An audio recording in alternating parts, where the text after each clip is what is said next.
காவிரி தந்த தமிழகத்து புதுமணலில் களம் அமைத்து சேர சோழ பாண்டி மன்னர் கோபுரத்து கலசத்தில் யார் கொடிதான் பறப்பதென்று இன்று போல் போர் தொடுத்துக் கொண்டிருந்த காலம் அது. அந்நாளில் ஓர் களத்தில் தாய்நாடு காக்க தாவி பாய்ந்து செத்தார் தந்தை என்ற செய்தி கேட்டு தணல் மேல் மெழுகானாள் தமிழகத்து கிளியொருத்தி. அனல் போலும் கண்ணுடனே அயலூர் சென்றிருந்த அவள் கணவனும் வந்துட்டான்.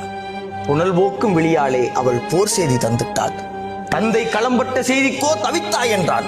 இல்லை என்பா, முல்லை சூழின் நாட்டு படையில் ஓர் வீரர் குறைந்திட்டால் நல்ல உடையில் ஓர் கிழிசல் வந்தது போலென்றோ இனி தடையின்றி நுழைவரே பகைவரனை எண்ணினேன்.